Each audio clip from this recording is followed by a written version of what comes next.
Eksistensi Biro Pengawal dalam data sejarah.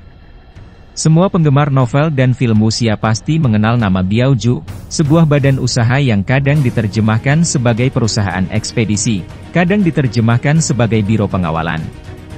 Cerita dan film wuxia lebih banyak menggambarkan Biaoju sebagai usaha jasa pengiriman barang, hampir tidak pernah menggambarkan Biaoju sebagai usaha jasa keamanan, sehingga tentunya banyak yang beranggapan bahwa Biaoju adalah biro pengiriman barang. Padahal Biaoju tidak melulu mengirimkan barang, Biaoju juga menyediakan jasa keamanan, melindungi seseorang atau satu keluarga, serta menjaga aset dan properti milik orang atau keluarga tersebut. Maka terjemahan yang tepat untuk Biaoju adalah biro pengawalan.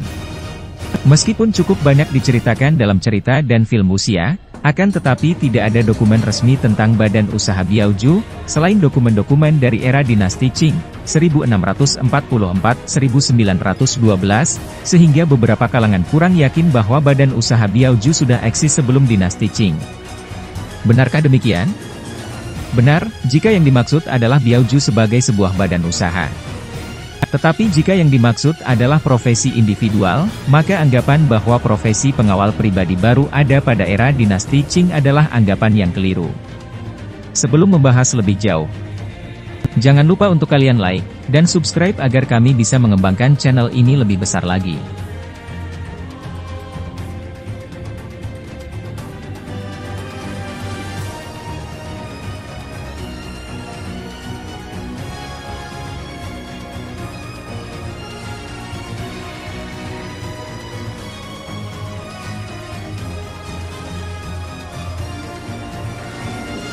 Sebagai sebuah profesi, keberadaan pengawal-pengawal sipil individual bisa ditelusuri sampai ke periode musim semi dan musim gugur, 770-476 BCE.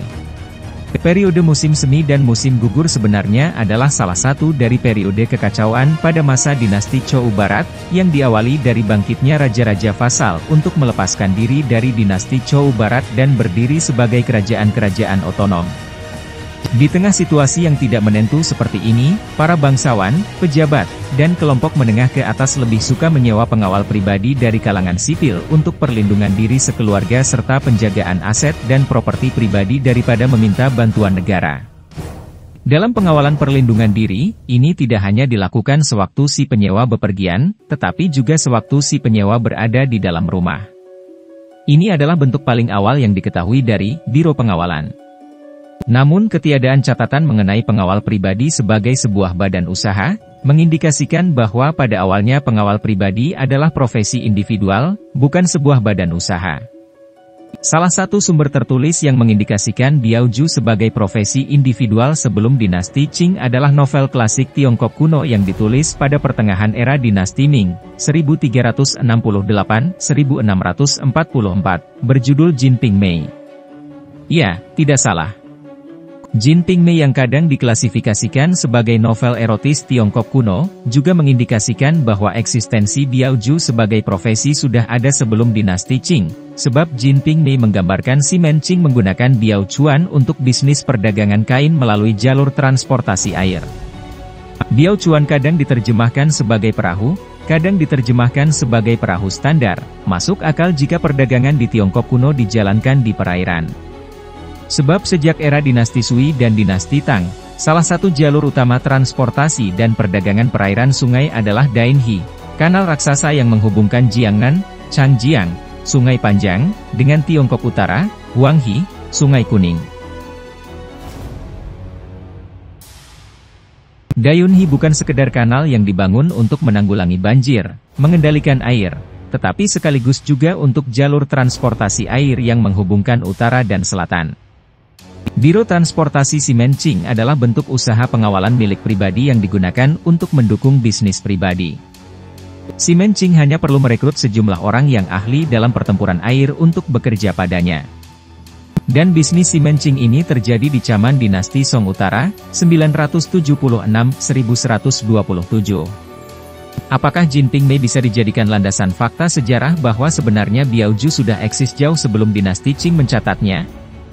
Tentu saja tidak, sebab mempercayai Jin Ping Mei sebagai fakta sejarah sama saja dengan mempercayai bahwa novel Yitian Tulongji, Pedang Langit dan Golok Pembunuh Naga, karya Jin Yong adalah fakta sejarah periode akhir dinasti Yuan. Kenapa membandingkan dengan Yitian Tulongji? Karena Yitian Tulongji juga menceritakan tentang sebuah Biaoju, Longmen Biao, Biro Pengawalan Longmen, yang mendapat order dari In Susu untuk mengantar pendekar ketiga Wudang Pai Yuda Yuan yang terluka parah untuk pulang ke Wudang Pai. Dari plot cerita, jelas Biro Pengawalan Longmen menyediakan jasa layanan pengawalan dan pengantaran, baik barang maupun orang. Tetapi berdasarkan data sejarah, Biaoju sebagai badan usaha masih belum eksis di era dinasti Yuan.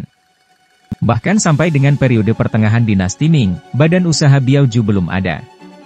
Kita bisa mengetahui bahwa badan usaha Biaoju belum ada sampai periode pertengahan dinasti Ming adalah berkat penelitian Profesor Chen Xiyuan, seorang peneliti dari Institut Sejarah dan Filsafat Akademi Sinica, Sinologi, dan pernah menjadi dosen kehormatan di program studi Asia Timur di Universitas Harvard. Berdasarkan reputasi dan kapasitasnya, Profesor Chen Xiyuan mendapat izin untuk meneliti dokumen-dokumen zaman dinasti Ming, dan menemukan adanya satu kelompok pengawal swasta yang disebut Bao Biao, harafiah berarti pendamping dan pengawal. Era dinasti Ming boleh dikatakan periode yang penuh gejolak baik oleh agresi dari luar seperti gangguan bajak laut Wokou antara abad 14 sampai abad 15, sampai dengan kekacauan politik akibat konflik kepentingan, dinas intelijen, seperti Dong Chang, Jin Yiwei, dan Liu Shanmen, telah melemahkan sistem militer dinasti Ming. Dokumen-dokumen resmi dinasti Ming mencatat ada sejumlah pejabat daerah yang mengajukan permohonan untuk merekrut tambahan pasukan untuk memperkuat pertahanan daerah, karena sebagian dari pasukan daerah mereka ditarik untuk membantu kepentingan militer negara. Tetapi karena negara juga bisa dikatakan dalam posisi kekurangan personil militer, sampai perlu menambah kekuatan dengan meminjam kekuatan dari daerah, maka beberapa pejabat daerah mengusulkan untuk merekrut atau menyewa pihak swasta yang tidak terikat instansi pemerintah, dengan memberi contoh bahwa dinasti Tang, 618-907, juga pernah memohon bantuan para bihu prajurit dari Shaolin.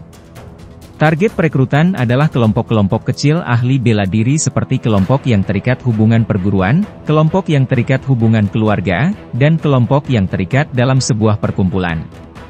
Mereka inilah direkrut dan disewa untuk menjadi Bao Biao, pengawal dan pengiring, dengan tugas utama mengamankan properti pemerintah dan juga keselamatan diri para pejabat sekeluarga. Kesimpulan Profesor Chen Xiyuan setelah meneliti beberapa dokumen resmi dari periode pertengahan sampai periode akhir dinasti Ming, bentuk awal Biro Pengawalan sebagai badan usaha yang tercatat dalam data sejarah Tiongkok kuno adalah Bao Biao. Hal yang amat wajar, meningkatnya permintaan akan kebutuhan pengawal sipil di kalangan pemerintah, pasti juga melahirkan pihak ketiga, mungkin sebuah badan usaha, untuk menjembatani pihak pemerintah dan pihak pendekar. Menurut Profesor Chen Xiyuan, dengan mengacu kepada data sejarah, berarti badan usaha Biaoju baru dimulai pada periode pertengahan dinasti Ming, berkembang pada periode akhir dinasti Ming. Pada era dinasti Qing, barulah semua Biaoju diwajibkan untuk memiliki izin usaha melalui registrasi legal. Dan tentu saja dinasti Qing memungut retribusi, pajak, dari semua Biaoju ini. Inilah sebabnya kenapa dokumen resmi tentang Biaoju hanya ada di periode dinasti Qing saja, tidak ada pada periode-periode sebelumnya, karena Biaoju sebagai sebuah badan usaha memang baru didaftarkan dan dilegalisir pada masa dinasti Qing, bukan sebelumnya. Apakah itu berarti, Biaoju sebagai sebuah badan usaha sama sekali belum ada pada masa sebelum dinasti Qing? Tidak ada yang mengatakan demikian, yang disepakati semua pemerhati sejarah Tiongkok kuno adalah, tidak ada dokumen yang mencatat eksistensi Biaoju sebagai badan usaha sebelum era dinasti Qing. Tetapi apakah benar-benar tidak ada, atau sudah ada namun tidak dicatat, kita tidak pernah tahu pasti. Ada kemungkinan Biro Pengawalan memang sudah ada pada masa dinasti Ming, hanya saja merupakan milik dan digunakan untuk kepentingan pribadi, bukan badan usaha yang menyediakan layanan bagi pelanggan-pelanggannya. Namun apapun juga, hal ini mengindikasikan bahwa Biaoju sudah ada paling sedikit 150 tahun sebelum dinasti Qing menertibkannya melalui registrasi legal untuk mendapatkan izin usaha yang berlandaskan hukum. Jadi, apabila mengacu pada data sejarah, pada intinya adalah, sebagai sebuah badan usaha, Biaoju baru dimulai pada periode pertengahan dinasti Ming, dan terus berkembang sampai periode akhir dinasti Ming, sampai kemudian ditertibkan, diverifikasi, dan dilegalisir oleh dinasti Qing. Yang sudah ada sebelum dinasti Qing adalah profesi individual sebagai pengawal pribadi, pengawal bayaran. Itulah ulasan tentang biro pengawalan yang sering kita lihat dalam berbagai serial silat. Perkumpulan apalagi yang menurut kalian ingin dibahas secara sejarah? Kalian bisa tulis di kolom komentar. Ingat, jangan lupa untuk like dan subscribe. Jangan hanya request tapi tidak subscribe. Sampai jumpa di video kami selanjutnya.